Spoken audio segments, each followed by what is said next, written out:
Ripoti zinaeleza kwamba huko nchini Marekani wabunge wanataka kutengeneza mazingira ya kuweza kumdhibiti rais wa Marekani Donald Trump.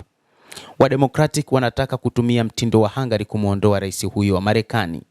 Baada ya kuondolewa madarakani kwa waziri mkuu wa Hungary Viktor Orban kufuatia kampeni ya upinzani iliyojikita katika kupinga rushwa, chama cha Democratic nchini Marekani kinataka kutumia mkakati kama huo dhidi ya Trump. Ripoti zinaeleza kwamba wabunge wa chama cha Democratic wameanzisha kikosi kazi kipya kinacholenga kurekebisha kanuni za maadili serikalini na kulinda haki ya kupiga kura, huku wakilenga pia kuangazia shughuli za kibiashara za familia ya rais wa Marekani Donald Trump. Kikosi kazi hicho kinajumuisha wabunge wa mrengo wa kati na wale wenye msimamo mikali ndani ya chama, na kinatarajiwa kuwa sehemu muhimu ya kampeni ya Wademokratic wanapojaribu kurejesha udhibiti wa bunge kutoka kwa Republican katika uchaguzi wakati wa muhula wa mwezi Novemba. Hatua hiyo inaongozwa na mbunge Joe Morell, mshirika wa karibu wa kiongozi wa wachache bungeni Hakeem Jeffries, ambaye anasema kuna hofu kwamba imani ya Wamarekani kwa taasisi za serikali inaendelea kupungua kutokana na maamuzi yanayodaiwa kuzingatia maslahi binafsi ya viongozi. Miongoni mwa mapendekezo yaliyojadiliwa ni pamoja na kupiga marufuku biashara ya hisa kwa viongozi wa serikali, wabunge na majaji wa mahakama za juu, pamoja na kuweka kanuni kali za maadili na ukomo wa muda wa huduma kwa majaji wa mahakama kuu. Utawala wa Trump unadaiwa kuwa wenye kiwango kikubwa cha rushwa kwa muda mrefu. Wademokratic wamekuwa wakimtuhumu Trump kwa kile wanachokiita utawala wenye kiwango kikubwa cha rushwa katika historia ya Marekani, madai ambayo ikulu ya White House imeyakanusha vikali. White House inasisitiza kuwa rais anafanya kazi kwa maslahi ya wananchi na kwamba mali zake zinasimamiwa na familia yake bila mgongano wa kimaslahi. Hata hivyo, baadhi ya wabunge ikiwa ni pamoja na wale wa Republican wanamuona rais wa Marekani Donald Trump mtu asiyezuilika, mtu ambaye anafanya maamuzi bila kuangalia maslahi mapana ya kitaifa.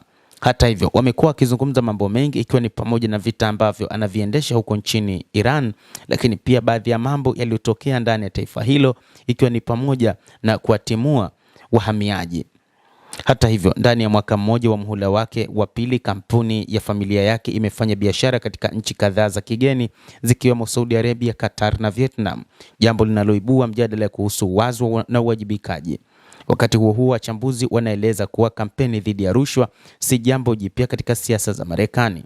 Rais Trump mwenyewe aliwahi kuahidi kusafisha mfumo wakati wa kampeni zake za awali, huku wa Democratic wakitumia ujumbe kama huo kushinda udhibiti wa bunge mwaka 2018. Sasa chama hicho kinaonekana kurejea na mkakati huo, kikichochewa pia na mfano wa Hungary ambapo kampeni kali dhidi ya rushwa ilichangia kuiondoa serikali madarakani. Na hata hivyo, changamoto kubwa kwa Democratic na jinsi ya kuwasilisha ujumbe mmoja unaunganisha makundi ya tofauti, huku wakilenga kuwashawishi wapiga kura kabla ya uchaguzi ujao. Hata hivyo, hali ya kisiasa ya rais wa Marekani Donald Trump inazidi kuwa tete kutokana na vita vyake vya Iran vilivyochochea hali ya uchumi wa Marekani pamoja na ulimwengu kuyumba kwa kiasi kikubwa. Lakini pia ni namna ambavyo rais wa Marekani Donald Trump alivyotengeneza maisha na anavyoishi na washirika wake, hasa washirika wa Magharibi, ambao baadhi ya washirika hao wanamuona rais wa Marekani kiongozi asiyefaa katika NATO. Rais huyo wa Marekani pia katika siku za hivi karibuni alitishia kujiondoa katika jumuiya ya NATO, akisema kwamba ni Marekani hainufaiki na chochote katika jumuiya hiyo, hasa kipindi hiki cha vita ambavyo Marekani imevianzisha huko katika Iran, na nchi za Ulaya za NATO zikiona kwamba hakuna haja kushiriki katika vita vya rais huyo wa Marekani Donald Trump. Endelea kutufuatilia mtazamaji, lakini nikusihi usisahau kulike, kucomment, kadhalika kusubscribe channel yetu hii upate habari hizi kwa mapana kupitia The World News. Mimi ni Adam Hussein, endelea kuwa nasi wakati wote, endelea kutufuatilia.